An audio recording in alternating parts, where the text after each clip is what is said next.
2024 sourcing மற்றும் manufacturing expo. தொழில்நுட்பத்தில் சமீபத்திய முன்னேற்றங்கள், பொதுத்துறை நிறுவனங்களில் உள்ள அற்புதமான வாய்ப்புகளை கண்டறியலாம். சாமெக்ஸ் டிசம்பர் 27 முதல் 29 வரை சென்னை ட்ரேட் சென்டரில். தொழிற்சாலை மற்றும் கிடங்குகளுக்கு தேவையான உலகத்தரத்திலான பஃப் கிளேடிங் அண்ட் ரூஃபிங் ஆர்டர்களுக்கு pioneer cool store and cladding private limited. மேலும் விவரங்களுக்கு 9500126500. 2 ஸ்பூன் போதும். Lion date syrup. இதுல அயன், ஃபைபர், விட்டமின்ஸ், நோய் எதிர்ப்பு சக்தி அதிகமா இருக்கு. Lion date syrup. நேயர்களே வணக்கம், இது சாணக்கியா, நான் உங்கள் அருண். இன்று நம்மோடு பிரபல ஆர்த்தோ மருத்துவர் டாக்டர் லட்சுமிநாதன் இணைந்துள்ளார். கேட்பதுக்கு நிறைய இருக்கிறது, வாருங்கள் கேட்கலாம். வணக்கம் சார். வணக்கம்.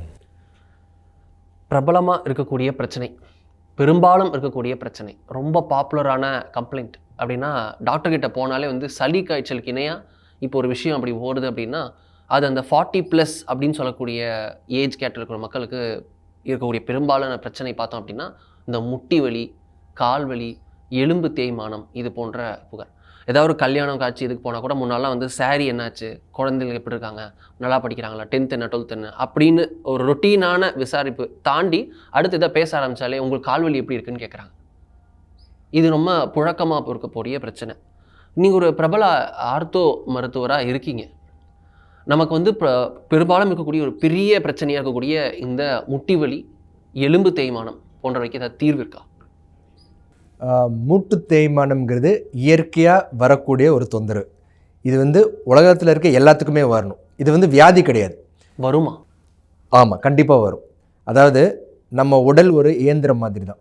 அந்த இயந்திரத்தை நம்ம எந்த அளவுக்கு பயன்படுத்துகிறோமோ அந்த அளவுக்கு தேய்மானம் இருக்கும். சரிங்களா? ஸோ நம்ம உடம்பில் நம்ம இப்போ எப்படி கார் ஓடிச்சுன்னா டயர் தேய்கிற மாதிரி நம்ம உடம்போட டயரே நம்ம முட்டி தான். ஸோ எந்த அளவுக்கு நம்ம அதை பயன்படுத்துகிறோமோ அந்த அளவுக்கு தேய்மானம் இருக்கும். இயற்கையாக வரதான். நம்ம முடி நரைக்கிற மாதிரி, இப்போ முடி நரைக்கிறது நம்மளுக்கு தொந்தரவாக இல்லைங்கிறதுனால அதை நம்ம கண்டுக்கிறது கிடையாது. ஆனால் அந்த மூட்டு தேய்மானத்தினால வலி வருது, நடக்கிறதுக்கு கஷ்டங்கள் இருக்குது. ஸோ இதனால் இதுக்கு நம்ம வைத்தியம் தேவை. இதுக்கு நம்ம எப்படி நம்ம சரி செய்யலாங்கிறத நம்ம பார்க்குறோம். பட் ஆனால் தேய்மானங்கிறது இயற்கையாக எல்லாத்துக்கும் வரக்கூடிய தொந்தரவு தான். இதை நம்மளால் தவிர்க்க முடியாது. ஆனால் இதுக்கு நம்ம சரி செய்யலாம், ஆர் நம்ம வரதை கொஞ்சம் தள்ளி போடலாம். இதுக்கு பல காரணங்கள் இருக்குது. நம்ம மூட்டு தேய்மானம் எப்படி வரும்னா நம்ம எந்த அளவுக்கு பயன்படுத்துகிறோம். நான் சொன்னேன்ல, நம்ம நிறையா எக்ஸசைஸ் பண்ணுறவங்க, ஸ்போர்ட்ஸ் நிறையா விளையாடுறவங்க, இவங்களுக்கெல்லாம் கொஞ்சம் தேய்மானம் அதிகமாக வரும். இன்னொன்று உடல் பருமன். உடம்பு வெயிட் எந்த அளவுக்கு ஜாஸ்தியாக இருக்கோ அந்த அளவுக்கு முட்டில் அழுத்தம் இருக்கும். ஸோ தேய்மானம் அதிகமாக இருக்கும். இதனாலேயும் தேய்மானம் கொஞ்சம் அதிகமாக சீக்கிரமாக வரலாம். இன்னொன்று பயிற்சி. உடற்பயிற்சி செய்யாதவங்கள் அவங்களுக்கு நம்ம எலும்பை பாதுகாக்கிறதே நம்மளோட தசைகளும் சதைகளும் தான். அதில் வலு இல்லை அப்படிங்கிறப்போ இதனாலேயும் தேய்மானம் கொஞ்சம் அதிகமாக வரும். இதெல்லாம் பல காரணங்கள் ஏன் மூட்டு தேய்மானம் அதிகமாக வருதுங்கிறது. ஆனால் எப்பயுமே நம்ம வரப்போ நம்ம கம்பேர் பண்ணி பார்ப்போம். இப்போ நீங்கள் ஒரு 40 வயசில் இருக்கீங்க, உங்களுக்கு 40 வயசுக்கு உண்டான தேய்மானம் இருக்குன்னா நீங்கள் நார்மலாக இருக்கீங்கன்னு சொல்லு. இப்போ முடி நரைக்கிற மாதிரி 20 வயசில் நரைச்சா இட் இஸ் அப்நார்மல். 40 வயசில் முடி நரைக்கிறது அது நார்மல். அந்த மாதிரி தான். ஸோ உங்கள் வயசுக்கு உண்டான தேய்மானம் இருக்குது அப்படின்னா பரவாயில்லை, உங்கள் முட்டி கரெக்டாக இருக்குது. ஆனால் இதுக்கு மேலே இது ஜாஸ்தியாமல் என்னென்ன பண்ணலாங்கிறது நம்ம நிறைய தீர்வு நான் கொடுப்பேன் நான். பட் நீங்கள் 50 வயசு இருக்கிறீங்க, ஆனால் உங்களுக்கு 40 வயசு தான் முட்டி தேய்மானம் இருக்குது அப்படின்னா வெரி குட்னு சொல்லுவேன். ஏன்னா உங்கள் வயசுக்கு கம்மியாக தான் இருக்குது தேய்மானம். இதே ரிவர்ஸில் இருக்குது. நீங்கள் 40 வயசாக இருக்கீங்கன்னா நான் 50 வயசுக்கு உண்டான தேய்மானம் இருக்குன்னா இது ஏன் உங்களுக்கு இவ்வளோ சீக்கிரமாக வருது, என்னென்ன காரணங்கள் அப்படிங்கிற அந்த காரணத்தை கண்டுபிடிச்சி அதெல்லாம் ஃப்யூச்சரில் நம்ம சரி செஞ்சோம்னா இதுக்கு மேலே வர தேய்மானத்தை நம்ம கம்மி பண்ணலாம். இல்லை அட்லீஸ்ட் ஓரளவுக்கு வலி இல்லாமல் நம்ம பார்த்துக்கலாம். இதில் ஜென்ரலாக இருக்கக்கூடிய ஒரு பார்த்தோம் அப்படின்னா 35 வயசு ஆயிடுச்சா உடம்பை பார்த்துக்கோ, அந்த பேஸ் போயிருக்கு, உனக்கு இளம் பருவத்தில் எல்லாம் தாக்கு பிடிப்ப, 35 வயசுக்கு மேலே நிறைய காய்கறிலாம் எடுத்துக்கணும், நிறைய டயட் கண்ட்ரோல் பார்க்கணும், முட்டி கால்லாம் பார்த்துக்கோங்க. பெண்கள்னால் கால்சியம் சத்து குறைபாடு வரும், அதனால் இந்த முட்டி வலி கால் வலிலாம் வருவாங்க. ஸோ இந்த கால்சியம் சத்தால் வரக்கூடிய இந்த முட்டி வலி அது போன்ற விஷயங்களும் இந்த தேய்மானமும் ஒன்றா இல்லை வெவ்வேறா? இல்லை, வெவ்வேறு. அதாவது கால்சியம் சத்து எதுக்குன்னா எலும்போட ஆரோக்கியத்துக்கு கால்சியம் தேவை. ஸோ எந்த அளவுக்கு நம்ம சாப்பாட்லேயோ இல்லை டேப்லெட்ஸ்லையோ நம்ம கால்சியம் உடம்பு நமக்கு டெய்லி ரிக்குவயர்மெண்ட் இருக்குது. இவ்வளோ கால்சியம் நம்ம உடம்புக்கு தேவை நம்மளோட எலும்புகள் வலுவாக இருக்கிறதுக்கு. அந்த கால்சியம் நம்ம எடுக்கிறது இல்லாட்டி நம்ம அதுக்கு தேவையான பயிற்சி கொடுக்கறது இல்லை. அப்படிங்கிறப்ப என்ன ஆகும்னா எலும்புகள்லாம் வீக்காக வரும். ஸோ எலும்பு வீக்காக அதோட தேய்மானம் அதிகமாக இருக்கும். இப்போ ஒரு தேக்கு கட்டைக்கும் சாதா கட்டைக்கும் வித்தியாசம் இருக்குது. தேக்கு கட்டைன்னா நம்ம எந்த அளவுக்கு லோடு கொடுத்தாலும் தாங்கும், பல வருஷங்கள் வரும். இதே ஒரு சாதாரண கட்டை அப்படிங்கிறப்ப 2-3 வருஷத்துலேயே போயிடும். ஏன்னா அதுக்கு வலு கிடையாது. அதே மாதிரி தான் எந்த அளவுக்கு நம்ம தசைகளும் எலும்பும் ஆரோக்கியமாக இருக்கோ அந்த அளவுக்கு நம்மளுக்கு தேய்மானமும் கம்மியாக இருக்கும், உடலும் ஆரோக்கியமாக இருக்கும். இதில் வந்து நம்ம நிறைய விஷயங்கள் பார்க்குறோம். உள்ளே வந்து அந்த ஜவ்வு வந்து இதாயிருச்சு, உங்களுக்கு வந்து ஜெல்லாட்டம் இருக்கும், அது போயிருச்சு, அதுலேருந்து அவ்வளோ உரியிறாங்க, இவ்வளோ எடுத்தாங்க அப்படின்னு சொல்லுவாங்க. இப்போ தோனிக்கு வந்து சமீபத்தில் அந்த சர்ஜரி பண்ணாங்க. அப்போ சொன்னப்போ அவ்வளோ இதை வந்து சக் பண்ணாங்க, இன்ஜெக்ஷன் மூலிமா எடுத்தாங்க அப்படின்லாம் சொல்கிறாங்க. டோட்டலாக என்ன நடக்குது, உள்ளே எப்படி இருக்கும் முட்டி? அதாவது உடம்புல இருக்க எல்லா ஜாயிண்ட்டையும் ஒரே மெக்கானிசம் தான். எங்கெங்கெல்லாம் அசைவு இருக்கோ அங்கெல்லாம் தேய்மானம் இருக்கும். 2 எலும்பு இப்படி இருக்குது. ஆமாம், 2 எலும்பு இல்லாட்டி 3 எலும்பு சேர்றது தான் ஒரு ஜாயிண்ட். அந்த ஜாயிண்ட்டில் மூவ்மெண்ட் இருக்கும், அசைவு இருக்கும். அசைவு இருக்கிறப்போ அங்கே தேய்மானம் வரும். ஸோ இந்த தேய்மானம் வராமல் இருக்கிறதுக்கு இயற்கையாகவே நம்ம ஜாயிண்ட்லலாம் சுற்றி ஒரு எண்ணெய் பசை இருக்கும், சைனோவியல் ஃப்ளூடுன்னு சொல்லுவாங்க. அதனால தான் உடம்புல இருக்க எல்லா moving joints they are called synovial joints. அப்படின்னா 2 எலும்பு சேரும், அதை சுற்றி ஒரு கவரிங் இருக்கும், ஒரு பலூன் மாதிரி, அது பேர் சைனோவியம். இந்த சைனோவியம் என்ன பண்ணுன்னா ஒரு எண்ணெய் பசையை உற்பத்தி பண்ணும். இந்த எண்ணெயோட வேலையே இந்த எலும்புலாம் தேயாமல் இருக்கணும். இப்படி காருக்கு என்ஜின் ஆயில் ஊற்றுறோம்ல, ஊற்றினோம்னா இன்ஜின் ஃப்ரீயாக இருக்கும். ஒன்று தேய்மானம் அதிகமாக இருக்கும், இல்லை ஜாம் ஆகிடும். ஸோ இந்த எண்ணெய் பசை இருக்கிறது வந்து நம்ம ஜாயிண்ட்டை ஃப்ரீயாக, அசைவும் நல்லா ஃப்ரீயாக இருக்கும், தேய்மானமும் கம்மியாக இருக்கும். ஆனால் நம்ம வயசாக இந்த எண்ணெய் பசை நம்ம உற்பத்தியும் கம்மியாயிடும், தேவையும் அதிகமாகிடும். எலும்பு தேய்மானம் அதிகமாக தேவை அதிகமாகிடும். அந்த அளவுக்கு உண்டான உற்பத்தி நம்ம உடம்புல இருக்காது. ஸோ நம்ம சின்ன வயசில் நம்ம முட்டி மடக்கி நீட்டுறப்ப சத்தம்லாம் கேட்காது. ஆனால் வயசானவங்களுக்கு முட்டியெல்லாம் மடக்கி நீட்டுறப்ப கரன்னு சத்தம் கேட்கும். ஏன் அந்த சத்தம் கேட்கும்னா இந்த எண்ணெய் பசை கம்மியாக இருக்கிறதுனாலையும் தேய்மானத்தினாலையும் இந்த சத்தம் கேட்கும்.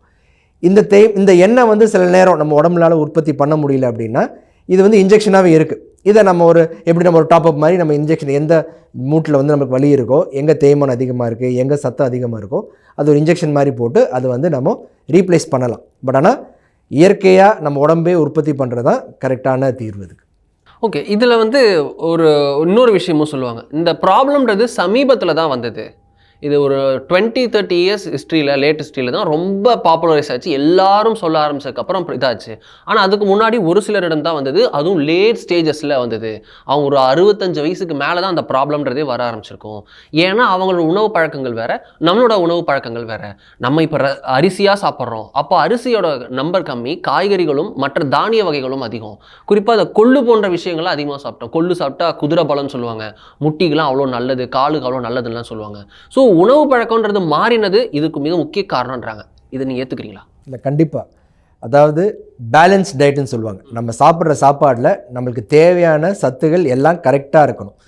அது இல்லை அப்படிங்கிறப்போ நம்மளுக்கு நீங்கள் சொல்கிற மாதிரி இந்த நிறைய தொந்தரவுகள் வரும். இன்னொன்று, நம்ம சாப்பிட்ற சாப்பாடை நம்ம பயன்படுத்தணும். அது நம்ம பண்ணுறதில்ல அப்படின்னா கூட, இப்போ நீங்கள் என்னங்க கேலரிஸ் பர்ன் பண்ணுறதா? எஸ். அதாவது நம்ம சாப்பிட்ற உணவு நம்ம பயன்படுத்திட்டோம்னா இது உடம்புல கொழுப்பாக சேராது. நம்ம பயன்படுத்தலை அப்படிங்க ஒன்றும் இல்லை. இப்போ சில பேர் கேட்பாங்க, சின்ன வயசில் நான் 10 தோசை சாப்பிடுவேன், அப்போ வெயிட்டே போடாது. ஆனால் இப்போ ஒரு இட்லி சாப்பிட்டா கூட எனக்கு வெயிட் ஏறுது. ஏன் ஏறுது அப்படின்னா, நீங்கள் சாப்பிட்ற உணவை நம்ம சின்ன வயசில் நிறைய ஓடுவோம், விளையாடுவோம், ரொம்ப ஆரோக்கியமாக இருப்போம், நம்ம ஆக்டிவிட்டீஸ் வந்து ரொம்ப அதிகமாக இருக்கும். ஆனால் வயசாக நம்ம ஆக்டிவிட்டீஸ் கம்மி. இப்போலாம் வேலை பார்க்குற, காலையில் போகிறாங்கன்னா சாயங்காலம் தான் வெளியிலே வராங்க, உட்காந்தே வேலை பார்க்குறாங்க, எந்த விதமான உடற்பயிற்சியும் பண்ணுறது கிடையாது. வேலைக்கு போய்ட்டு வந்து ரொம்ப டயர்டாக இருக்குன்னு போய் படுத்துறாங்க, திருப்பி அடுத்த நாள் போகிறாங்க, இதே பண்ணுறாங்க. ஸோ உங்களோட பாடியோட நீடே ரொம்ப கம்மியாயிடுது. நீடு கம்மியாக இருக்கிறப்போ நீங்கள் அதே அளவு சாப்பாடு சாப்பிட்றப்போ என்ன ஆகும்னா, இப்போ இமேஜின் நீங்கள் ஒரு 2000 கிலோகலரி சாப்பிட்றீங்க, ஆனால் நீங்கள் 1000 தான் ஒரு நாளைக்கு யூஸ் பண்ணுறீங்க. மிச்சம் 1000ங்கிறது அது பேங்க் மாதிரி சேர்ந்துக்கிட்டே இருக்கும். எப்படி சேரணும், கொழுப்பாக சேரலாம், இதாக சேரலாம். ஸோ ஆட்டோமேட்டிக்காக உடல் பருமன் வரும். உடல் பருமனால ஜாயிண்ட்லாம் வீக்காக இருக்கும். இன்னொன்று, நீங்கள் எக்ஸசைஸ் பண்ணாததுனால சதைகளும் தசைகளும் இழந்துடும். ஸோ அதுவும் அந்த ப்ரொடெக்ஷனும் உங்களுக்கு போயிடும். ஸோ நம்ம சின்ன வயசில் இதை வந்து நம்மளால் மேனேஜ் பண்ண முடியும்.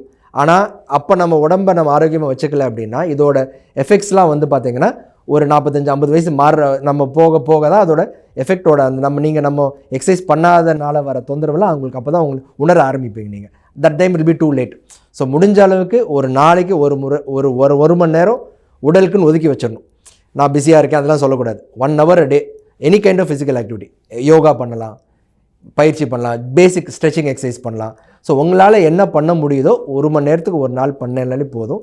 ஓரளவுக்கு நம்ம ஜாயிண்ட்டையும் சரி நம்மளோட எலும்புகளையும் சரி ஆரோக்கியமாக வச்சுக்கலாம். இதில் ஒரு கான்ட்ராடிக்டிங் ஃபீச்சர்ஸ் இருக்குல்ல. ஒன்று சொல்லும் போது நான் அதிகமாக வேலை செய்கிறதுனால எனக்கு வந்து சீக்கிரமாக அந்த முட்டி தேய்தல் உட்பட அந்த எலும்பு தேய்தல் உட்பட எல்லா ப்ராப்ளமும் வரும்னு சொல்கிறோம். மறுபக்கம் எக்ஸசைஸ் பண்ணணும்னு சொல்கிறோம்.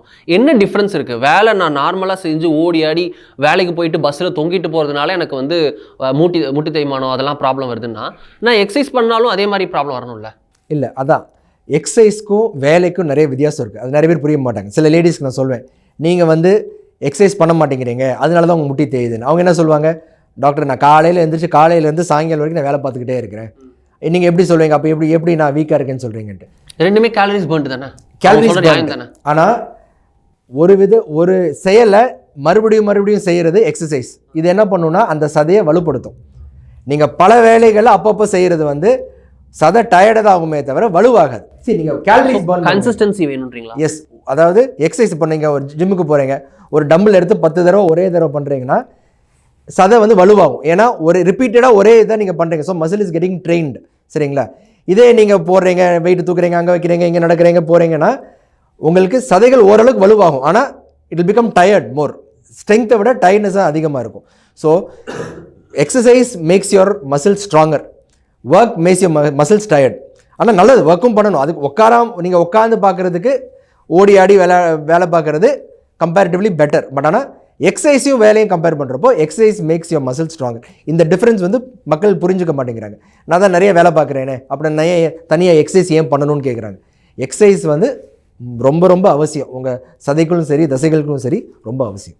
இந்த ஆட்டுக்கல்லில் பண்ணுறதுக்கும் அம்மி அரைக்கிறதுக்கும் இப்போ மிக்சி கிரைண்டருக்கு வந்ததுக்கும் இது போல காரணங்களும் அந்த நவீனமயமாக்கல் which is giving us benefit of அந்த ஒரு முக்கியமான சில விஷயங்களில் கஷ்டமாக பட வேணாம், ஈஸியாக பண்ணிக்கலாம் அப்படின்னு மூவ் ஆன இந்த ஜென்ரேஷன் தான் அதில் பாதிக்கிறாங்கன்னு சொல்வீங்களா?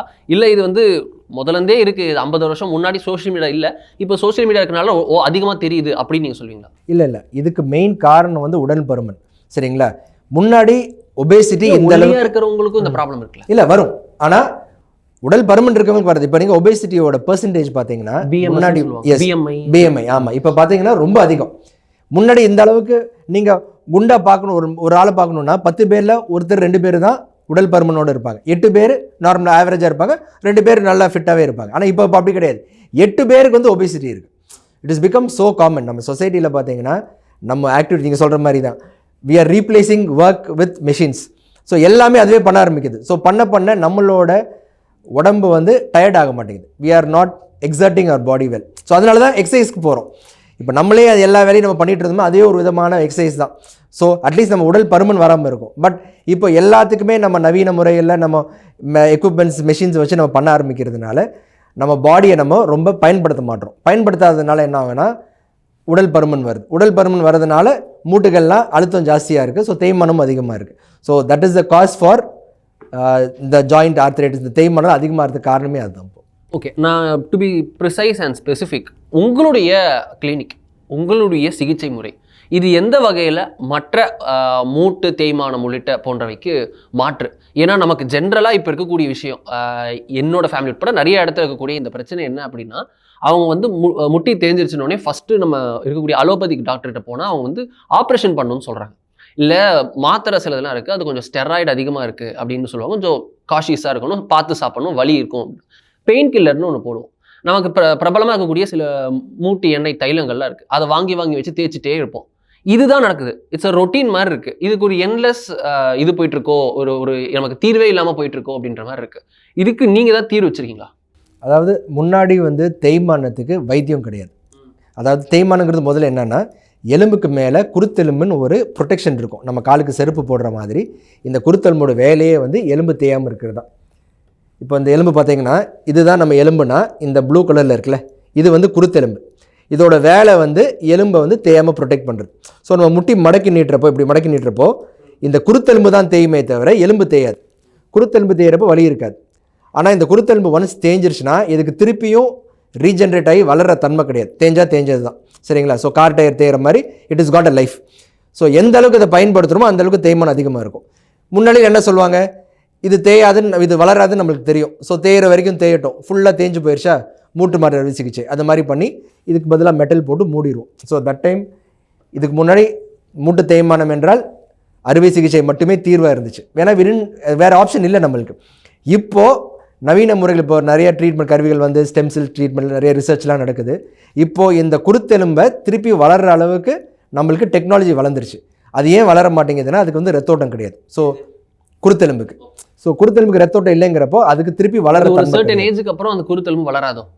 எப்பயுமே வளராது குருத்தெலும்பு. அந்த நம்ம எக்ஸ்ரே எடுத்து பார்க்குறோம்ல, இப்போ நம்ம மூட்டு தேய்மானம் இருக்கா இல்லையாங்கிறது நம்ம எக்ஸ்ரே எடுத்து பார்ப்போம். எக்ஸ்ரேல வந்து குருத்தெலும்பு தெரியாது. முட்டுக்கு நடுவில் ஒரு பெரிய கேப் இருக்கும். அந்த கேப்பை வச்சு இப்போ 1 சென்டிமீட்டர் கேப் இருந்துச்சுன்னா நீங்கள் வந்து ஒரு 30 வயசுன்னு சொல்லுவேன். இதே 0.8 சென்டிமீட்டர்ஸ் கேப் இருக்குன்னா 40 வயசுன்னு சொல்லுவேன். அந்த கேப் வச்சு தான் நம்ம பார்ப்போம். அந்த கேப்புங்கிறது கேப் கிடையாது, அது குருத்தெலும்பு. இது என்னன்னா அந்த குருத்தெலும்பு தேய அந்த கேப்பு கம்மியாகிட்டே வரும். ஒரு லெவலில் என்ன 2 எலும்பு தொட ஆரம்பிச்சிடும், கேப்பே இருக்காது. அதுதான் அட்வான்ஸ் ஸ்டேஜ் 4 ஆர்த்ரைட்டிஸ். அப்போ என்ன பண்ணுவோம், எலும்பு ரெண்டையும் பிரித்து வச்சு மெட்டலில் போட்டு மூடிடும். So that is knee replacement. சரிங்களா? ஸோ இந்த குருத்தெலும்பு வந்து இப்போ திருப்பி வளர வைக்கிறது தான் இந்த ஸ்டெம் செல் ட்ரீட்மெண்ட். முன்னாடி வந்து வளராதுங்கிறதுனால நம்ம சர்ஜரி பண்ணிகிட்டு இருந்தோம். இப்போது இந்த ஸ்டெம் செல் வைத்தியம் மூலம் நம்ம என்னென்ன பண்ணலாம்னா இந்த தேஞ்சு போன குருத்தெலும்பு திருப்பி வளர வைக்கலாம். ஸோ திருப்பி வளர்கிறப்போ இது ஆல்மோஸ்ட் ஒரு ட்ரீட்மெண்ட் மாதிரி தான். ஸோ இமேஜின் இப்போ நீங்கள் வந்து ஒரு 3 mm குருத்தெலும்பு உங்களுக்கு இருக்குது. எனக்கு தெரியும் இது வந்து சீக்கிரமாக ஒரு 4-5 வருஷத்துக்கு தேய போகுதுன்னு தெரியும். நம்ம இந்த இன்ஜெக்ஷன் போட்டுட்டு நம்ம இந்த ஸ்டெம் செல் இன்ஜெக்ஷன் போட்டுக்கிட்டோம்னா இந்த 3 mm 4 mm ஆக்கலாம். ஸோ இதனால என்ன ஆகும்னா 1 mm வந்து ஒரு 3 வருஷத்துலேருந்து 4 வருஷம் வரைக்கும் உங்களுக்கு தாங்கும். ஸோ ஆல்மோஸ்ட் லைக் நம்ம முட்டியை ஒரு 3-4 வருஷத்துக்கு முன்னாடி எடுத்துகிட்டு போகிற மாதிரி. இது திருப்பி நடக்க மறுபடியும் தேயுதா, மறுபடியும் இன்னொரு இன்ஜெக்ஷன் போட்டு திருப்பி வளர வச்சுக்கலாம். So you can regenerate the joint. நம்ம சர்ஜரி ஸ்டேஜுக்கே போகாமல் நம்ம எலும்புகளை நம்ம பாதுகாக்கலாம். இதில் வந்து நீங்கள் சொல்கிறது ஸ்டெம் செல் ட்ரீட்மெண்ட் சொல்கிறீங்க. இது வந்து something which is new to the current form. அப்படி இருக்க நம்ம இதை எப்படி நம்புறது? ஏன்னா நமக்கு வந்து நீ ரீப்ளேஸ்மெண்ட் அப்படின்றதே நமக்கு வந்து நித்தியகண்டம் பூர்ணாயுசுன்னு சொல்கிற மாதிரி எப்போ என்ன நடக்கும் தெரியாது. இது 50-50 கால். நம்ம ரிஸ்க் எடுத்து நம்ம போகிறோம். அதுக்கப்புறமும் கூட திருப்பி தேயலாம், இதாகலாம். இல்லைனா உங்களுக்கு ஆப்ரேட் பண்ணதுனால புது வகை பிரச்சனை வரலாம் அப்படின்ட்டு சொல்லி தான் நம்மளே ஆப்ரேஷன் பண்ணுறதுக்கு அனுமதிக்கிறாங்க. அப்படி இருக்க நம்ம இதை எப்படி சொல்கிறது? இன்னும் இது அதை விட அதிகமாக ரிஸ்க் இல்லையா? பிஆர்பி ட்ரீட்மெண்ட் அதுதான் நம்ம ரொம்ப காமனாக பண்ணுறது. இது ரத்தத்தில் எடுத்து பண்ணுறது. இந்த ஸ்டெம் செல் சிகிச்சையோட மெயின் அட்வான்டேஜே என்னென்னா இதில் எந்த விதமான சைடு எஃபெக்ட்ஸும் கிடையாது. எஃபெக்ட்ஸ் மாறும். உங்கள் எந்த ஸ்டேஜில் உங்கள் மூட்டு தேய்மானம் இருக்குதோ அதுக்கேற்ற மாதிரி எஃபெக்ட்ஸ் மாறும். இப்போ நீங்கள் ஸ்டேஜ் 2ல் வரீங்கன்னா உங்களுக்கு 80% 90% ரிசல்ட் இருக்கும். மொத்தம் எத்தனை ஸ்டேஜ் இருக்குது? 4 ஸ்டேஜ் இருக்குது. ஸ்டேஜ் 1ங்கிறது மைல்டு, 2 வந்து மாடரேட், 3 வந்து லெஸ் சிவியர், 4 சிவியர். 4 ஸ்டேஜுக்கு போய்ட்டோம்னா தான் நம்ம எல்லா பேரும் சர்ஜரி. எல்லா பேரும் சொல்லுவாங்கன்னா 4 வரைக்கும் வெயிட் பண்ணுங்கள், 4 ஆனதுக்கப்புறம் நம்ம சர்ஜரி பண்ணிக்கலாம்னு சொல்லுவாங்க. ஆனால் நீங்கள் இப்போ ஸ்டேஜ் 2 and 3க்கு ட்ரீட்மெண்ட்டுன்னு பார்த்தீங்கன்னா எக்ஸசைஸ் பண்ண சொல்லுவேன். முடிஞ்ச அளவுக்கு படி ஏறி இறங்காதீங்க, தரையில் உட்காராதீங்க. இதெல்லாம் வந்து தேய்மானம் அதிகப்படுத்தும். நிறைய பயிற்சி பண்ணுங்கள், உடல் வெயிட்டை கம்மி பண்ணுங்கள். இதெல்லாம் வந்து வேஸ் ஆஃப் ரெடியூசிங், சீக்கிரம் 4 ஸ்டேஜுக்கு போகாமல் வெயிட் பண்ணுறதுக்கு தான் இந்த ட்ரீட்மெண்ட் இருக்குது. வேறு ட்ரீட்மெண்ட் இல்லை. ரொம்ப வலி இருந்தால் வலி மாத்திரை போட்டுக்கோங்கன்னு சொல்லுவோம். ஆனால் வலி மாத்திரைகளையும் சைடு எஃபெக்ட்ஸ் இருக்குது. பட் இந்த ட்ரீட்மெண்ட்டில் ஸ்டேஜ் 2 and 3 இவங்களுக்கு நம்ம வைத்தியம் பண்ணோம்னா நம்ம சர்ஜரி ஸ்டேஜுக்கே போகாமையே நம்ம தவிர்க்கலாம். இதோட அட்வான்டேஜ் என்னென்னா உங்கள் சொந்த அணுக்களை எடுத்து பயன்படுத்துறதுனால இதில் எந்த விதமான சைடு எஃபெக்ட்டும் கிடையாது. It's called biological treatment. Biological ட்ரீட்மெண்ட்னா I am helping the body heal by self. உடலை தானாகவே சரி செய்யறதுக்கு நான் ஹெல்ப் தான் பண்ணுறேனே தவிர நான் வெளியிலேருந்து எதுவும் கொடுத்து பண்ணுறதில்ல. இப்போ உடலில் மற்ற எல்லா இடத்துலையும் குணமடைகிற தன்மை இருக்குது. முட்டியில் அது நடக்க மாட்டேங்குது. ஏன் நடக்க மாட்டேங்குதுன்னா ரத்தோட்டம் அங்கே போக மாட்டேங்குது. நான் என்ன பண்ணுறேன், ரத்தத்தை எடுத்து அதுலேருந்து இந்த ரத்த கண்ணு தனியாக பிரித்து எடுத்து இந்த அணுக்களை அங்கே ஒரு இன்ஜெக்ஷன் மாதிரி கொடுக்குறேன். ஸோ இது ஒரு சாதாரண ஒரு இன்ஜெக்ஷன் தான். இது உள்ளே போய் என்ன பண்ணோம்னா குருத்தெலும்பை மாற்றும், முட்டியோட என்வாயர்மெண்ட்டே மாற்றும். அதாவது ஒரு டாக்ஸிக் என்வாயர்மெண்ட் சொல்லுவாங்க. இந்த மாதிரி மூட்டு தேயிறப்ப என்னன்னா சைட்டோகைன்ஸுங்கிற ஒரு அணுக்கள் வந்து உற்பத்தி ஆகும். இதோட வேலை என்னென்னா இந்த தேஞ்சு போன அந்த குருத்தெலும்பு இது எல்லாத்தையும் டைஜஸ்ட் பண்ணுறது தான். அதனால் இதை என்ன பண்ணணும், நார்மலாக இருக்க குருத்தெலும்பையும் போய் பாதிக்கும். ஸோ அதனாலேயே தேய்மானம் அதிகமாகும். ஸோ இந்த இன்ஜெக்ஷன் போடுறதுனால இந்த என்வாயர்மெண்ட்டே நம்ம மாற்றலாம், ஒரு ஹெல்தி என்வாயர்மெண்ட்டை மாற்றலாம். இந்த சைட்டோகைன்ஸ்லாம் கம்மி பண்ணிவிட்டு இதெல்லாம் பேட் செல்ஸ்ன்னு சொல்லுவாங்க. பேட் செல்ஸை கம்மி பண்ணிட்டு குட் செல்ஸை இன்க்ரீஸ் பண்ணும். So it works in both ways. குருத்தெலும்புக்கும் நல்லது, ப்ளஸ் இந்த டேமேஜ் ஆகிறதையும் நம்ம தவிர்க்கலாம். இது வந்து இன்ஜெக்ஷனுங்கிறதுனால இது எந்த விதமான சைடு எஃபெக்ட்டும் கிடையாது. உங்கள் ரத்தத்தை எடுத்து பயன்படுத்துறதுனால இதில் காம்ப்ளிகேஷன்ஸும் எதுவும் கிடையாது. இன்னொன்று இது அறுவை சிகிச்சை கிடையாது. இது வந்து ஒரு இன்ஜெக்ஷன் தான், 1 மணி நேரத்துலேயும் முடிஞ்சிடும். இதுக்கு அட்மிஷன் கூட ஆகணும்னு அவசியம் கிடையாது. 1 மணி நேரத்தில் முடியுமா? ஆமாம். நீங்கள் வருவீங்க, உங்கள் உடம்பு ஒரு முட்டி தேஞ்சிருக்குன்னா ஒரு 30 ml ரத்தம் எடுப்பேன் நான். இந்த ரத்தத்தை எடுத்து இந்த ரத்தத்துலேருந்து இந்த ரத்த அணுக்களை பிரித்து எடுக்கிறதுக்கு ஒரு 1/2 மணி நேரம் ஆகும். நீங்கள் வெயிட் பண்ணணும். ரெடி ஆனோன்னு இந்த ஆயில் நான் சொன்னேன்ல, அந்த ஆயிலையும் இந்த ஸ்டெம் செல்லையும் சேர்த்து ஒரே இன்ஜெக்ஷனாக முட்டியில் கொடுத்துட்டு திருப்பி நீங்கள் வீட்டுக்கு நடந்தே போயிடலாம். நீங்கள் ரெஸ்ட் எடுக்கணும். இதில் எந்த விதமான இதுவும் எனக்கு முட்டி வலி நான் வந்து வரேன், எனக்கு வந்து அங்கே இது பண்ணுறேன், அப்போது வலியோடு வரும்போது லைட்டாக நான் கஷ்டப்பட்டு வரேன், அது நான் வந்து என்ன ட்ரீட்மெண்ட் எடுக்கிறேன், போகும்போது நார்மலாக போயிடுவேனா? இல்லை, நார்மல் ஆகாது. இந்த இரத்த அணுக்கள் அந்த குருத்தெலும்பு வளர வைக்கிறதுக்கு டைம் ஆகும், 3 மாதம் ஆகும். இந்த எண்ணெய் ஊசி வந்து உடனே வேலை செஞ்சிடும். முதல்ல எதனால வலி வருதுன்னு கண்டுபிடிக்கணும். நான் சொல்கிற வைத்தியம் எல்லாமே மூட்டு தேய்மானத்துக்கு. இதே முடியல நிறைய ஜவ்வு இருக்குது, ஜவ்வு கிழிஞ்சாலும் வலி. இப்போ ஸ்போர்ட்ஸ் பீப்புளாக இருக்கிறாங்களே, அவங்களுக்கு சில நேரம் ஜவ்வு கிழிஞ்சிரும், அதனால வலி இருக்கும். சில ஜவ்வு கூடும், இதே மாதிரி தான். சில ஜவ்வுக்கு ரத்த ஓட்டம் கிடையாது, அதெல்லாம் கூடாது. ஸோ அதுக்கெல்லாம் வந்து சர்ஜரி முன்னாடி பண்ணிகிட்டு இருந்தோம். இப்போ அதையே கூட நம்ம இந்த இன்ஜெக்ஷனில் சரி பண்ணலாம். ஸோ முதல்ல உங்கள் வலி எதனால வருதுங்கிறத கண்டுபிடிக்கணும்.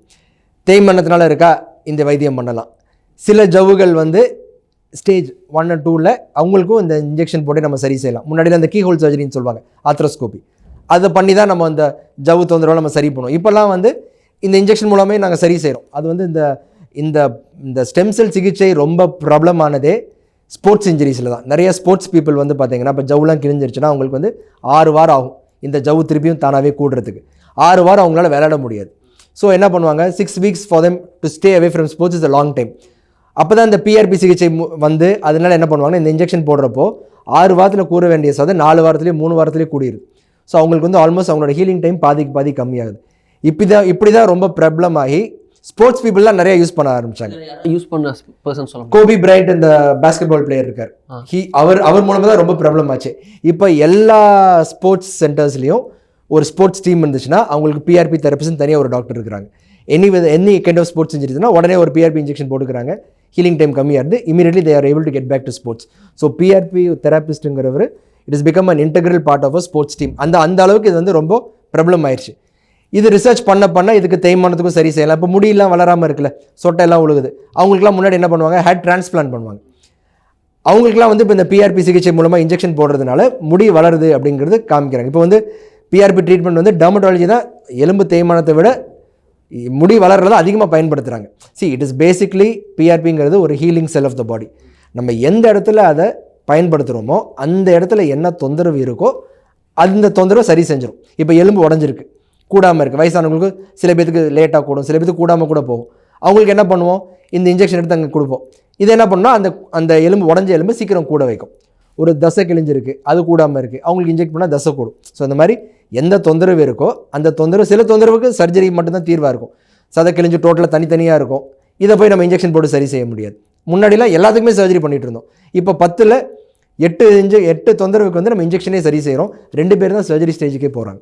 ஸோ அதான் இந்த ட்ரீட்மெண்ட்டோட அட்வான்டேஜ். நம்ம உடல்லேருந்தே எடுத்து நம்ம உடலுக்கு ட்ரீட்மெண்ட் கொடுக்குறதுன்றது நீங்கள் சொல்கிறீங்க. பட் இதுலேயும் சில கான்ஸ் இருக்குல்ல, ப்ரோஸ் அண்ட் கான்ஸ் இருக்குல்ல. ஏன்னா நம்ம பார்க்குறோம் பிளாஸ்டிக் சர்ஜரி, அது ரொம்ப ஃபேமஸாக இருக்குது. அதில் பார்க்குறோம் அது உடல்லேருந்தே எடுத்து வைக்கிறது தான். ஆனால் அதுலேயும் சில சைடு எஃபெக்ட்ஸ் இருக்குன்றப்போ இதுலேயும் கண்டிப்பாக இருக்கணும்ல. இல்லை, அதான் பிளாஸ்டிக் சர்ஜரியில் நீங்கள் தோல் எடுத்து வைக்கிறது சொல்கிறீங்களா? தோல் எடுத்து வைக்கிறது அது வந்து ஒட்டணும். ஸோ சில பேத்துக்கு ஒட்டும், சில பேத்துக்கு ஒட்டாது. So it depends. ஆனால் காம்ப்ளிகேஷன் வராது. இது ஒட்டுதா இல்லையாங்கிறது தான். ஒட்டிருச்சுன்னா விட்டுருவோம், இல்லாட்டி இன்னொரு திருப்பி எடுத்து பார்ப்போம். இதில் வந்து காம்ப்ளிகேஷனுங்கிறது, நம்ம நினைச்சே காம்ப்ளிகேஷன், ஐ மீன் இந்த வைத்தியத்தினால உங்கள் உடலுக்கு பாதிப்பு இருக்கும். மலி மாத்திரை போடுறீங்கன்னா it is actually poison that you taking to the body. So அளவாக பெயின் கில்லர்ஸ் அளவாக எடுக்கிறதுனால பரவாயில்லை. ஆன்டிபயோட்டிக்கே வந்து it is not good for your body when you take it on a regular basis. நம்ம கிருமியை கொள்றதுக்காக பயன்படுத்துகிறோம், ஆனால் அதை அதிகமாக பயன்படுத்துகிறப்போ அது நம்ம உடலுக்கு கேடு தரும். சரிங்களா? ஆனால் இந்த வைத்தியம் அப்படி கிடையாது. நீங்கள் 100 இன்ஜெக்ஷன் போட்டாலும் சைடு எஃபெக்ட்ஸ்ன்னு பார்த்தீங்கன்னா 0 எஃபெக்ட்ஸ் தான் மாறும். சில பேருக்கு 20% வளர்ச்சி இருக்கும், சில பேருக்கு 30% வளர்ச்சி இருக்கும், சில பேருக்கு 50% வளர்ச்சி இருக்கும். ஆனால் இதனால் பாதிப்பு இருக்குன்னா பாதிப்பே கிடையாது. ஏன்னா ஏற்கனவே உடலில் தான் இருக்குது. நான் டைவர்ட் தான் பண்ணுறேன், இங்கேருந்து எடுத்து இந்த இடத்துல கொடுக்குறேன். இந்த இடத்துல ஹீலிங் ரொம்ப கம்மியாக இருக்குது, ஸோ நீங்கள் அங்கே போய் ஹீலிங் பண்ணுங்கன்னு சொல்லி டைவர்ட் தான் பண்ணுறேனே தவிர இதை வெளியிலேருந்து நம்ம எதுவுமே ஆட் பண்ணாததுனால இது எந்த விதமான சைடு எஃபெக்ட்ஸுங்கிறது அப்சல்யூட்லி 0. ஓகே, இதில் நீங்கள் வந்து நம்ம இது பார்க்குறோம், இதில் வந்து நம்ம சைடு எஃபெக்ட்ஸ் இல்லை அப்படின்னு நீங்கள் சொல்கிறீங்க. பட் ஆனால் இதுலேயே இருக்கக்கூடிய சில ஒரு கான்சன் இருக்கும்ல, அது என்னன்னு உங்களால் சொல்ல முடியும்? ஏன்னா இதை ஒருத்தர் நாளைக்கு ட்ரீட்மெண்ட் எடுக்கிறாங்க அப்படின்னா அவங்களுக்கு இதோட பேட் சைட்ஸும் தெரியணும்ல. குட் சைட்ஸ் சொல்லிட்டீங்க, பேட் சைட்ஸ் என்னென்ன இருக்கும்? இல்லை, பேட் சைடு என்னென்னா இது அட்வான்ஸ் ஸ்டேஜில் இந்த வைத்தியத்தை நம்மளால் பண்ண முடியாது. 4 ஸ்டேஜில் எது அட்வான்ஸ் ஸ்டேஜ்? ஸ்டேஜ் 4. ஓகே, சரிங்களா? இப்போ ஸ்டேஜ் 1, 2, 3, அதாவது இந்த வைத்தியம் வேலை செய்யணும்னா அங்கே கொஞ்சமாச்சும் குருத்தெலும்பு இருக்கணும், இருந்தால் தான் அது வளரும். புரியுதுங்களா? குருத்தெலும்பு இல்லை, நீங்கள் ஸ்டேஜ் 4ல் வரீங்க சார், இந்த ட்ரீட்மெண்ட் எனக்கு பண்ண முடியும்னா நானே சொல்லிடுவேன், இல்லை சார் உங்களுக்கு வளர்றது குருத்தெலும்பே கிடையாது, நீங்கள் சர்ஜரி ஸ்டேஜுக்கு போயிட்டீங்க, நீங்கள் சர்ஜரி தான் பண்ணணும் அப்படின்ட்டு. ஸோ அதனால தான் ஆரம்ப கட்டத்திலே கண்டுபிடிச்சி இந்த தொந்தரவு ஆரம்பத்திலே நம்ம சரி செஞ்சோம்னா நம்ம சர்ஜரி ஸ்டேஜுக்கே போகாமல் பார்த்துக்கலாம். ரொம்ப தேஞ்சு போயிடுச்சு அப்படிங்கிறப்போ இந்த இன்ஜெக்ஷன் போட்டாலும் அங்கே வளர்கிறதுக்கு ஒரு கொடுத்தெலும்பே கிடையாதுங்கிறப்போ வளராது. மேபி என்வைரன்மெண்ட் மாறும். நான் சொன்னேன் அந்த டாக்ஸிக் என்வைரன்மெண்ட்டை ஹெல்தி என்வைரன்மெண்ட்டை மாற்றலாமே தவிர ரீஜென்ரேஷன் இருக்காது உங்களுக்கு. ஸோ அப்போ கூட சில பேர் 4th ஸ்டேஜ் 4 இருக்கிறவங்களாம் எனக்கு சர்ஜரி வேண்டாம், எனக்கு வந்து ரொம்ப பயமாக இருக்குது, இல்லை என் உடல் காரணங்களால் என்னால் சர்ஜரி பண்ண முடியாது, எனக்கு ஹார்ட் வீக்காக இருக்குது, டாக்டர் சொல்லிட்டாரு உங்களுக்கு சர்ஜரி பண்ணால். ஆமாம், அதுவும் சில ஃபேக்டர்ஸ் இருக்குல்ல, எக்ஸ்டர்னல் ஃபேக்டர்ஸ் அப்படின்னு பார்க்கும்போது சுகர் இருந்தால், பிபி இருந்தால், எனக்கு வந்து ஹார்ட்டில் சில இந்த இஷ்யூஸ் இருக்குது, நான் வந்து கார்டியாக் பேஷண்ட்டு, நான் வந்து இந்த சர்வைவர், நான் கேன்சர் சர்வைவர், இது போல நிறைய இருக்குல்ல. ஸோ அவங்களுக்குலாம் இந்த ட்ரீட்மெண்ட் ஒத்து வருமான்ற ஒரு ஃபேக்டர் இருக்குல்ல, சுகர்லேருந்து பிபிலேருந்து இப்போ எல்லாம் காமனாக இருக்கே. இல்லை அவங்களுக்குலாம் அதான் சொல்கிறேன், அவங்களுக்கு தான் இந்த ட்ரீட்மெண்ட் ரொம்ப ஹெல்ப்ஃபுல்லாக இருக்கும். ஏன்னா அவங்களுக்கு சர்ஜரி பண்ண முடியாது, சர்ஜரி பண்ணால் ரிஸ்க் அதிகம், இல்லை அவங்களுக்கு புண்ணு ஆறாது, நிறைய காம்ப்ளிகேஷன்ஸ் வரலாம். ஸோ அவங்களுக்கு அவ்வளோ ரிஸ்க் எடுத்து பண்ணுறதுக்கு நம்ம இந்த ட்ரீட்மெண்ட் பண்ணிக்கலாம். இதில் சைட் எஃபெக்ட்ஸே கிடையாது. தான் சொன்னேன், கேன்சர் இருந்தால் கூட நம்ம இந்த ட்ரீட்மெண்ட் பண்ணலாம். Heart failure, liver failure, kidney failure யாராக்குமே இந்த ட்ரீட்மெண்ட் பண்ணலாம். சர்ஜரி அவங்களுக்கு பண்ண முடியாது. ஸோ அவங்களுக்கு கூட ஸ்டேஜ் 4 இருந்தால் கூட இந்த ட்ரீட்மெண்ட் பண்ணிகிட்டு இருக்கேன். ஏன்னா அவங்களுக்கு ஆப்ரேஷனுங்கிற அந்த ஆப்ஷன் ரூல்ட் அவுட்ங்கிறதுனால அவங்களுக்கு பண்ணுறேன். Even if it gives them 20 to 30% benefit, at least side effects இல்லாமல் ஒரு பெனிஃபிட் நம்ம கொடுக்குறங்கிறதுனால அவங்களுக்கு கூட இந்த ட்ரீட்மெண்ட் பண்ணலாம். முதல்ல நான் உங்களை ரீச் பண்ணணும்னா என்ன பண்ணணும்? இப்போ நான் இந்த வீடியோ பார்த்துட்டு இருக்கேன், இப்போது நான் வந்து ஒரு ஊரில் உட்காந்துருக்கேன், இப்போ இதில் நான் என்ன பண்ணணும் உங்களை ரீச் பண்ணுறதுக்கு? என் ப்ராப்ளம்ஸ் எப்படி நான் அட்ரஸ் பண்ணி உங்கள்கிட்ட சொல்லணும்? கரெக்ட். அதாவது என்னோட ஸ்பெஷாலிட்டி ஆர்த்தோபெடிக்ஸ். ஆர்த்தோபெடிக்ஸில் சப் ஸ்பெஷாலிட்டி நான் எதில் சூப்பர் ஸ்பெஷாலிட்டி பண்ணியிருக்கேன்னா இந்த stem cell treatment, regenerative treatment. இந்த ரீஜெனரேட்டிவ் ட்ரீட்மெண்ட்டே இட்ஸ் அ நியூ ஃபீல்டு, நிறைய பேத்துக்கு தெரியாது. மெயினாக இந்த மாதிரி மூட்டு தேய்மானத்துக்கு இந்த ஒரு மாதிரி வைத்தியம் இருக்குங்கிறதே நிறைய பேத்துக்கு தெரியாது, சரிங்களா? ஸோ நம்ம மெயின் இப்போ கான்செப்டே என்னென்னா இது மக்களுக்கு தெரியணும், இந்த மாதிரி ஒரு வைத்தியமும் உங்களுக்கு இருக்குது, நீங்கள் பண்ணலாம், அந்த ஆப்ஷன் உங்களுக்கு இருக்குங்கிறத சொல்கிறதுக்கு தான் நாங்கள் மெயினாக இப்போ வந்து we are working towards it, சரிங்களா? எங்களோட ஹாஸ்பிட்டல் வந்து Regen institute of orthopaedics we have it in Alwarpet. It is the first stem cell speciality hospital. அதாவது ஸ்டெம் செல்ஸ்க்குனே தனித்துவமாக ஒரு ஹாஸ்பிட்டல் ஆரம்பிச்சிருக்கோம். இதில் வந்து நாங்கள் எல்லா விதமான ஸ்டெம் செல் ட்ரீட்மெண்ட், மூட்டு தேய்மானத்துக்கும் சரி, எலும்பு முறிவுக்கும் சரி, சதக்கிழிவு, ஆர்த்தோபெடிக்ஸ் ரிலேட்டடாக எந்தெந்த தொந்தரவு இருக்கோ எல்லாத்துக்குமே இந்த ஸ்டெம் செல் சிகிச்சையை நாங்கள் பண்ணிட்டு வரோம், சக்ஸஸ்ஃபுல்லாகவும் பண்ணிகிட்டு இருக்கிறோம். அண்ட் இந்த உங்களுக்கு தொந்தரவு இருக்குது, ஒரு மூட்டு தேய்மானம் இருக்குது, டாக்டர் உங்களுக்கு சர்ஜரின்னு சொல்லியிருக்காரு, அப்படி இதுக்கு வந்து வேறு ட்ரீட்மெண்ட் உங்களுக்கு ஆப்ஷன்ஸ், இந்த ட்ரீட்மெண்ட் உங்களுக்கு வேலை செய்யுமான்னு உங்களுக்கு நீங்கள் எதிர்பார்க்கணும்னு நினைக்கிறேன், நீங்கள் எங்களை காண்டாக்ட் பண்ணலாம். எங்களோட நம்பர்லாம் டீட்டெயில்ஸ் நான் ஷேர் பண்ணுறேன். இதில் நீங்கள் காண்டாக்ட் பண்ணிட்டு ஆன்லைனில் கூட கன்சல்டேஷன், நிறைய பேர் எனக்கு இந்த ட்ரீட்மெண்ட் வந்து வெளிநாட்டிலேருந்து வந்து பண்ணிட்டு போகிறாங்க. அங்கேருந்து ஆன்லைன் ஃபஸ்ட்டு இந்த ட்ரீட்மெண்ட் உங்களுக்கு பண்ண முடியுமா இல்லையான்னு முதல்ல தெரியணும். அதுக்கு நீங்கள் ஒன்று நேராகவும் வரலாம், அதுதான் பெஸ்ட்டு, நான் பார்த்துட்டேன்னு நான் சொல்லிடுவேன். உங்களால் முடியாது அப்படின்னா நீங்கள் என்ன ஆன்லைனில் கூட காண்டாக்ட் பண்ணலாம். உங்களோட எக்ஸ்ரேஸ்லாம், பேசிக் எக்ஸ்ரேஸ்லாம் நீங்கள் அனுப்பிச்சிங்கன்னா நான் பார்த்துட்டு இந்த சிகிச்சை உங்களுக்கு பண்ணலாமா முடியுமா அப்படிங்கிறது நான் உங்களுக்கு சொல்லிடுவேன். பண்ண முடியும்னா நீங்கள் நேராக வந்து ஒரு நாள் தான் ஆகும், நீங்கள் வரணும், என்னை வந்து பார்ப்பீங்க. நான் இந்த உங்கள் ரத்தம் ஒரு முட்டிக்கு 30 ml ரத்தம் எடுப்பேன், 2 முட்டினா 60 ml ரத்தம் எடுப்பேன். இந்த ப்ராசஸிங் டைம் அரை மணி நேரம், ஒரு இன்ஜெக்ஷன் மாதிரி போட்டுட்டு 1 மணி நேரத்தில் நீங்கள் திருப்பி வீட்டுக்கே போயிடலாம். நீங்கள் திருப்பி ட்ராவலும் பண்ணி போயிடலாம். நிறைய பேர் யூஎஸ்லேருந்து வந்து பண்ணிவிட்டு ஒரே நாளில் திருப்பியும் போயிடுறாங்க. இதோட டியூரபிலிட்டி எவ்வளோ நாள் இருக்கும்? இந்த ஒரு இன்ஜெக்ஷனோட ரீஜென்ரேஷன் இது வந்து பார்த்திங்கன்னா 3 to 4 years ஈஸியாக வரும். நல்லா ஒல்லியாக இருக்கீங்க, உடல் பருமன் இல்லைன்னா 5 years கூட வரும் உங்களுக்கு. ஸோ எவ்ரி 5 years ஒன்ஸ் நீங்கள் போட்டாலே போதும். 5 years நீங்கள் வலி இல்லாமல் இருக்கலாம். இந்த வளர்ச்சி வந்து 3 மாதம் ஆகும், இது ஒரு 4-5 வருஷம் தாங்கும். திருப்பி எப்போ மறுபடியும் நீங்கள் நடக்க மறுபடியும் தேய்ஞ்சு திருப்பி வலி வரக்க டைமில் மறுபடியும் வந்து இன்ஜெக்ஷன் போட்டுக்கிட்டிங்கன்னா இன்னொரு 4 to 5 years நம்ம தள்ளலாம்.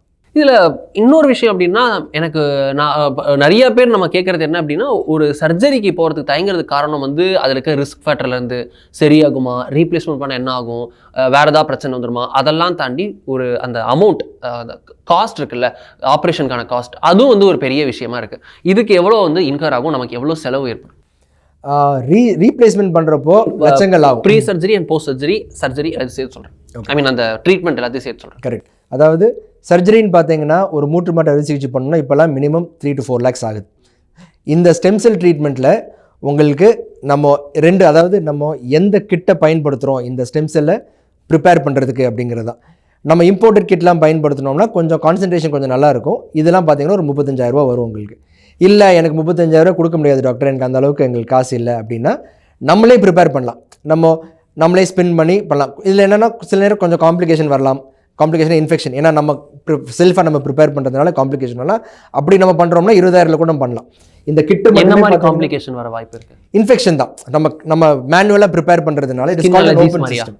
இல்லை இன்ஃபெக்ஷன் அது கூட ரொம்ப 0.001% தான். ஆனால் அந்த 0.001% இதில் வராது, இதில் வரதுக்கு சான்ஸ் இருக்குது. நம்ம இந்த இம்போர்ட்டட் கிட் பயன்படுத்துறதுனால இது என்ன பண்ணுன்னா அந்த மெஷினே இந்த ரத்தத்தில் ஒவ்வொரு அணுக்களாக பிரித்து எடுத்து கடைசியாக நம்ம அந்த பிஆர்பி ஏற்றுறோம்.